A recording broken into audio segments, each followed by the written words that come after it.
ሰላም ሰላም ሰላም ለእናንተ ሁን ውድና የተከበራችሁ ውድ የአገሬ ልጆች በአገርም ከአገርም ውጭ ያላችሁ እህትና ወንድሞቼ በያላችሁበት በዓለም ዳርቻ ሁሉ የእግዚአብሔር ሰላም ጥበቃ ይብዛላችሁ። እንዴት አላችሁ? ደህና ናችሁ ወይ? ሁሉ ሰላም? እኔ በጣም ደህና ነኝ፣ እግዚአብሔር ይመስገን። ሁሉ ሰላም ነው። እናንተ ጋርም ሁሉ ሰላም እንደሆነ ተስፋ አደርጋለሁ። የሰላም አምላክ በያላችሁበት ይጠብቃችሁ፣ ሰላምንም ያብዛላችሁ እያልኩት ዛሬ ቤተሰብ እንግዳ ነኝ። እህቴ ቤት መስዮ ቲዩብ ቤት ተገስቻለሁ ማለት ነው። እና እንዴት አላችሁ? ደህና ናችሁ?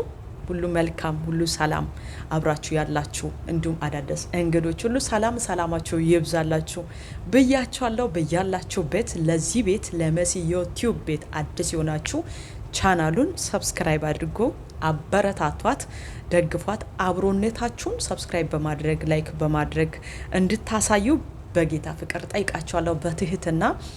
ሰብስክራይብ ያደረጋችሁ ቤተሰቦች ላይክ አድርጉ፣ ሀሳባችሁንና አስተያየታችሁን ኮሜንት ስር አስቀምጡ። ይሄን ቪዲዮ ሲጀምሩ ላይክ እያደረጋችሁ ጀምሮ፣ እንዲሁም ደግሞ አዳዲስ እንግዶች እንኳን በደህና መጣችሁ እያለን በአክብሮት ተቀብለናችኋል። ላይክ አድርጉ፣ ሰብስክራይብ አድርጉ፣ ቤቱን አበረታቱ። ሰብስክራይብ ማድረግ አያስከፍልም፣ መልካምነትን ነው የሚያሳየው ማለት ነው። እና መልካምነታችሁን ደግሞ የሚታሳዩ ሰብስክራይብ እያደረጋችሁ ላይክ እያደረጋችሁ ነውና፣ ስለዚህ ላይክ አድርጉ፣ አበረታቷት። መደጋገፍ መልካምነት ለራስ ነው። መደጋገፍና መተጋገዝ ደግሞ ያለ ነው ማለት ነው። ስለዚህ የመዳም ቅመሞች እኛም የመዳም ቅመሞች ነን። እስኪ እንበረታ፣ አብረን እንስራበት ማለት ነው። እናንተም ደግሞ አብሮነታችሁን አሳዩ ባካችሁ፣ ደግቡን፣ በርቱ በሉን፣ አበረታቱን ማለት ነው። እና ወደ መጣውበት ሀሳቢ ጋር ከመሄድ በፊት ዛሬ ደስ የሚል ቆይታ ነው የምናደርገው መሲ ቤት ማለት ነው። መሲ ዩቲዩብ ቤት በጣም ደስ የሚል ቆይታ ነው የምናደርገው። ወደ መጣውበት ሀሳቤ ጋር ከመሄድ በፊት አንድ ነገር ልላችሁ እወዳለሁ። አንድ ነገር ለመጀመር ስትሉ ወደ ኋላ እንዳትሉ፣ ከጀመራችሁ በኋላም እንዳትፈሩ፣ እንዴት አድርጌ ነው ማስቀጥለው እንዳትሉ። አንድ ነገር እውነት ነው፣ ዋጋ ያስከፍላል፣ ድካም አለው። ቢሆንም ድካም ያለው ነገር ነው አይደለም መጨረሻው የሚያምረው። የደከማችሁበት የለፋችሁበት ዋጋ የከፈላችሁበት ነገር መጨረሻ ላይ ደስ ይላል፣ ያምራል። ስለዚህ ለመጀመር ወደ ኋላ እንዳትሉ፣ ጀምራችሁ ደግሞ እንዴት አድርጌ ነው ማስቀጥለው፣ እንዴት አድርጌ ነው ስኬታማ ማድርገው ብላችሁ እንዳትፈሩ። በቃ ጠንክራችሁ ከሰራችሁ ማንኛውም አይነት ነገር ስኬታማ ማድረግ ትችላላችሁ፣ መስራት ትችላላችሁ ማለት ነው ከጎበዛችሁ። ስለዚህ ጎብዙ፣ እግዚአብሔርም ደግሞ ይረዳችኋል፣ ይረዳናል ሁላችንም ማለት ነው። ወዳችኋለሁ አብራችሁ ስለቆያችሁኝ፣ እንዲሁም ደግሞ ስለምትከታተሉን ማለት ነው። በምክር ብዙ አይደለም ግን የመጣለኝ ነው። ተናገሪ ስላለኝ ነው ውስጥ የተናገርኩት።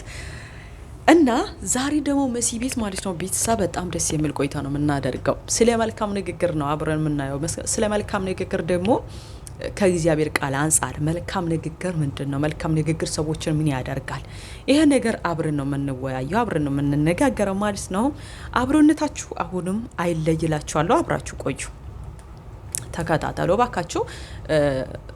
ላይክ አድርጉ ገና ቪዲዮ ሲጀምሩት ማለት ነው። ስለ መልካም ንግግር በአምስት አካፍለናቸው እናያለን። በጣም ደስ የሚል ቆይታ ይኖረናል። ጌታም ይረዳናል። መጽሐፍ ቅዱስ ስለ መልካም ንግግር ምን ይላል?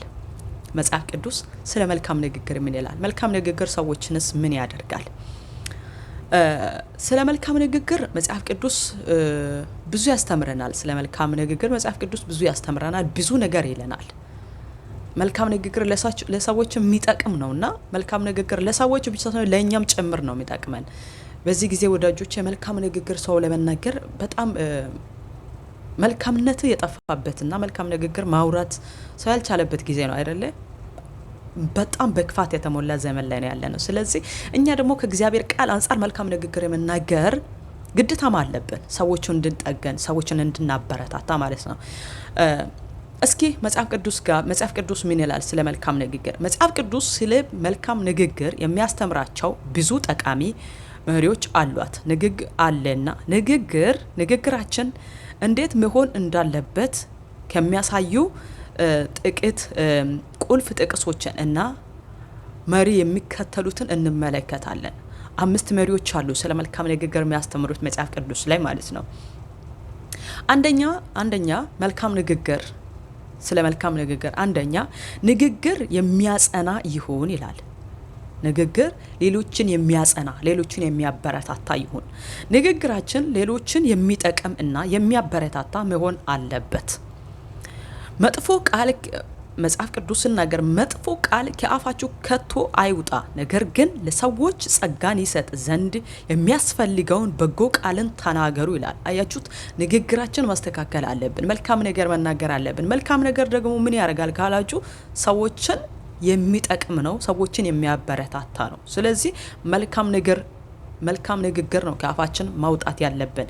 ኤፌሶን ምዕራፍ 4 ቁጥር 29 ላይ ነው መጥፎ ቃል ከአፋችሁ ከቶ አይውጣ፣ ነገር ግን ለሰዎች ጸጋን ይሰጥ ዘንድ የሚያስፈልገውን በጎን ቃልን ተናገሩ ይላል። ሁለተኛ መልካም ንግግር፣ ስለ መልካም ንግግር ሁለተኛ በእውነትና በፍቅር ተናገሩ። በእውነትና በፍቅር ይናገሩ። ሐቀኛ መሆን አለብን፣ ነገር ግን እውነትን ስንናገር በፍቅር እና በአክብሮት መሆን አለብን። ነገር ግን ፍቅርን ይዘን እውነትን መናገር በነገር ሁሉ ወደ እርሱ ወደ ሆነው ወደ ክርስቶስ እናድግ። ወደ እርሱ ወደ ሆነው ወደ ክርስቶስ እናድግ። መልካም ንግግር እየተናገረን በፍቅርና በእውነትና በፍቅር ይናገሩ። ሐቀኛ መሆን አለብን መልካም ንግግር ስንናገር። አሁንም ስለ መልካም ንግግር ክፍል 3 ስለ መልካም ንግግር ሶስተኛ ምን ይላል? ምላሽ ለመስጠት ከመቸኮል ይቆጠቡ። ብቻ በጣም ይሄ ትልቅ ነገር ነው አይደለ? ሰው አሁን ልናገር ይላል እንጂ ልስማ እስኪ ላዳምጥ ይላል። ማዳምጥ ትውልድ እየጠፋበት ያለው ጊዜ ነው አሁን። ሁሉም ተናጋሪ ሊሆን ነው የሚለው አይደለ? ግን ምን መሆን አለብን? ለመናገር ወይም ምላሽን ለመስጠት ከመቸኮል ይልቅ ብንቆይ፣ ብናዳምጠው፣ ያዳመጠነው ነገር ብናሰላስለው ጥሩ ነው። ይቆጠቡ። ጥበብ ያለው ሰው ቀድሞ ይሰማል፣ ለመመለስም አይቾክልም። ነገር ግን ሰው ሁሉ ለመስማት የፈጠነ ለመናገር የዘገየ ለቁጣ የዘገየ ይሁን ይላል። ያዕቆብ መልእክት ምዕራፍ 1 ቁጥር 19 ላይ ሰው ሁሉ ለመስማት የፈጠነ ይሁን፣ ለመናገር የዘገየ ለቁጣም የዘገየ። ቶሎ ብለን ከተናገረ ነው ቁጣ ነው የምናመጣው። ስለዚህ ዘገየት ማለት አለብን፣ ወጥ ማድረግ አለብን። ነገሮቹን ተረጋግተን መስማት አለብን ከመናገራችን በፊት ማለት ነው። ይሄ እንዴት ነው ብለን ማሰላሰል አለብን። አንቾኩል። ችኮላ ያጠፋናል አይደል? ስለዚህ እንዳንቾኩል መጽሐፍ ቅዱስም አትቾኩል ይላል። ለመስማት ነው ጥረት ማድረግ ያለባችሁ ይላል። ስለዚህ ለመስማት ነው ጥረት ማድረግ ያለብን እንጂ ለመናገር አይደለም። ቾኩለን ተናግረን እኮ መጥፎ ነገርም ራሱ እናስከተላለን እና ስለዚህ መቾኮል የለብንም። አራተኛ ስለ መልካም ንግግር ገርና ጠቢብ ንግግር። ገሮች የጠቢብ ንግግር መኖር አለበት። ጠቢባን መሆን አለብን። ከመናገራችን በፊት ተቆጥበን ነገሮችን ሁሉ በጥበብ መናገር አለብን። ለስላሳ ቃል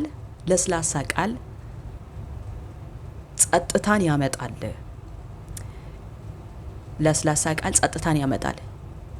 ሸካራ ቃል ግን ጠብን ያነሳሳል። አያችሁት? አቤት ጌታ ሆይ! እግዚአብሔር እኮ በእውነት በቃሉ እኮ በጣም ነው የሚያስተምረው። ቤተሰብ በጣም ማለት ነው እና ያነሳሳል። ገር ምላስ ቁጣውን ያበርዳል፣ ጨካኝ ቃል ግን ቁጣውን ያነሳሳል። ምሳሌ ምዕራፍ 15 ቁጥር 1 ላይ መጽሐፈ ምሳሌ ምዕራፍ 15 ቁጥር 1 ላይ። ስለዚህ ወዳጆች ንግግራችሁን ልብ ብላችሁ ከመናገር በፊት ማሰላሰል አለብን። ሰውን ይጎዳል፣ ሰውን ያቆሰላል። ደግሞ ታውቃላችሁ አንድ ቤት በጣም ኃይል አለው፣ በጣም ማለት ነው። አንድ ቤት በጣም ኃይል አለው። ሰውን የማቁሰል የመስበር የሰው ልብን የማቁሰል አቅም አለው። ሰውን እየሄደ ካለበት ጉዞ ራሱ ማለት ነው የማስቆም ኃይል አለው። ለምን? አንድ ሰው በተናገረን ቁጥር መጥፎ ቃላት ከአፋችን ካወጣ ነው ያ ቃላት ሰምቶ አንድ ሰው ይሰበራል። እኔ እኮ እንዲህ ተብያለሁ እያለ ያን የሰማውን ቃላት የተነገረለትን ያዳመጠውን ቃልን እያሰበ ወደ ኋላ ይላል። ስለዚህ ከመናገራችን በፊት ልብ ማድረግ አለብን፣ ማሰብ አለብን፣ ማሰላሰል አለብን ማለት ነው። እግዚአብሔር እንግዲህ መስተዋልን ያብዛልን። መልካም ንግግርን ለመናገር እግዚአብሔር ይርዳን፣ ለሌሎቹ ጠቃሚ ሰዎች እንድንሆን ያግዘን ማለት ነው። እና አምስተኛ ስለ መልካም ንግግር አምስተኛ ንግግርን የልብ ውጤት ነው። አያችሁ ንግግር የልብ ውጤት ነው። ሰው በልቡ የሞላው ነው አይደለ በአፉ መናገረው። መልካምም ንግግር ይሁን ክፉ ንግግር ከአፉ በልቡ መዝገብ የተጠራቀመው ነው፣ ከልቡ መዝገብ ነው የሚያወጣው። ስለዚህ ማንም ሰው ክፉ ከተናገረ ያ መዝገቡ ላይ የተጠራቀመው ነው የሚያወጣው። ጥሩ ነገር መልካም ንግግር ከተናገረው ደግሞ መዝገቡ ላይ ያከማቸው የተጠራቀመን ነው የሚያወጣው። እና ንግግር የልብ ውጤት ነው ይላል። አምስተኛ እሺ የምንናገረው ነገር ሁሉ የልባችን ሁኔታን ያሳያል። አያችሁ የምንናገረው ንግግር ሁሉ የልባችን ሁኔታ ነው የሚያሳየው። ምን አይነት ሰዎች እንደሆነ ነው የሚያመለክተን፣ ሁኔታን ያሳያል። ስለዚህ ልባችንን መጠቀም አለብን። መልካም ነገር አስቀምጠን ልባችን መጠቀም አለብን። ዋው ደስ ስል እግዚአብሔር ይመስገን። ስለዚህ ስለ ሕያው ቃሉ ማለት ነው። እና የሚያስፈልገን ሁሉ ይልቅ ልብን ጠብቅ፣ የህይወት ምንጭ ከእርሱ ይፈልቃልና። የሚያስፈልግህ ሁሉ ይልቅ ልብህን ጠብቅ፣ ልባችሁን ጠብቁ። ልባችሁ ላይ የምታጠራቀሙት ነገር ምንድነው? ልባችሁ ላይ የምታስቀምጡት ነገር ምንድነው? የምትይዙት ነገር ምንድነው? ስለዚህ ተጠንቀቁ፣ መጠንቀቅ አለባችሁ ስለ ልባችሁ መራሱ ማለት ነው።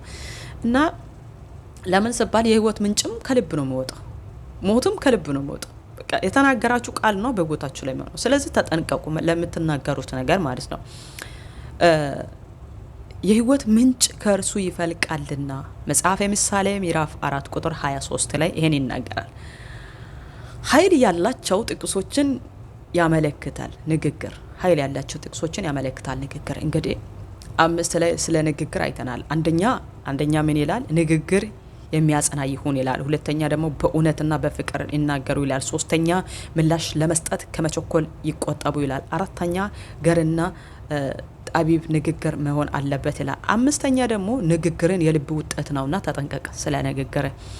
እና ኃይል ያላቸው ጥቅሶችን የሚያመለክት ንግግር መጽሐፍ ቅዱስ ውስጥ ጠቃሚ ንግግሮች ቢኖሩም የዮርዳኖስ መሻገር ለመሪ ለተዘጋጀ ለኢያሱ የተሰጠው የአምላክ ንግግር እና ማበረታቻ አንዱ ትልቁ ምሳሌ ነው።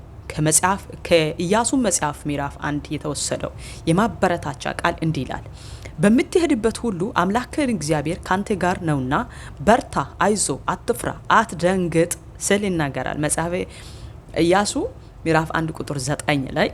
እና ይህ ቃል እግዚአብሔር ለኢያሱ በሰጠው የኃላፊነት ጊዜ ጠንካራ ድፍረት እንዲያገኝ ያነሳሳውና እንዲያውም ያደረገው ንግግር ነው። ስለዚህ ንግግር ላይ ያለው ትልቅነቱን አይታችሁታል። ከእነዚህ መሪዎች በመነሳት ንግግራችን በጥንቃቄ በዓላማ ልንጠቀምበት እንችላለን። ከዚህ አንጻር ከዚህ ንግግር ተነስተን ንግግራችን መጠቀም እንችላለን ለመልካም ነገር አድርገን ማለት ነው። ሰዎችን በሚጠቅም ነገር፣ ሰዎችን በሚያበረታታ ነገር፣ ለሰዎች መልካም ነገር በሚለግስ መልኩ ንግግራችን ማስተካከል አለብን። ወዳጆቼ በሐሜት በተለያየ ነገር በማይጠቅም ነገር ጊዜያችን መጨረስ ያለብን። ጊዜያችን ሰዎችን በሚጠቅም ነገር፣ ሰዎችን በሚያበረታ ነገር፣ ለሰዎች አቅም በሚሰጥ ንግግር ራሱ አእምሮቻችንን ማድረስ አለብን። ንግግራችንን ማስተካከል አለብን፣ ለኛም ጭምር ነው። ለምን ህይወት የሚፈልቅበትም ከምላስ ስለሆነ ሰው የዘራውን ነው የሚያጭረው ይላል። ክፉ ቃላትን ክፉ ንግግር ከተናገርክ ያንን ታጭዳለህ። መልካም ንግግርን ከተናገራችሁ ያንን መልካሙን ነገር ነው የምታጭዱት። ስለዚህ በሰውም ላይ መልካም ነገር ተናገሩ፣ በህይወታችሁም ላይ መልካም ነገር ተናገሩ፣ በመንገዳችሁም ላይ መልካም ነገር ተናገሩ። ወዳችኋለሁ። በሌላ ጊዜ እንደ እግዚአብሔር ፍቃድ ተመልሼ መጥቼ ላገኛችሁ እችላለሁ። መሲ ዩቲዩብ ቤተሰብ የሆነችሁ ቤተሰቦች የኔም ቤተሰብ ናችሁ። ወዳችኋለሁ። አብራችሁ ስለቆያችሁ፣ ስለተከታተላችሁ፣ ላይክም ስላረጋችሁ፣ ሀሳብ አስተያየታችሁም ስለምትሰጡት እጅግ በጣም አድርጌ ነው ማመሰግናችሁ። አብሮነታችሁ ስላልተለየ ማለት ነው። ወዳችኋለሁ። በያላችሁበት የእግዚአብሔር ሰላምና ጥበቃ በድጋመም ይብዛላችሁ። እባካችሁ ቻናሉን ሰብስክራይብ አድርጉ። አሁንም መሲ ዩቲዩብ ቤቱን ቻናሉን ሰብስክራይብ አድርጉ። አበረታቷት፣ ደግፏት። ወዳችኋለሁ። ተመልሼ ያገኛችኋለሁ ብዬ ተስፋ አደርጋለሁ። ስለተከታተላችሁ አሁንም በድጋሚ ምስጋናዬ የላቀ ነው። በጣም ነው ማመሰግናችሁ። ወዳችኋለሁ። ባይ ባይ ባይ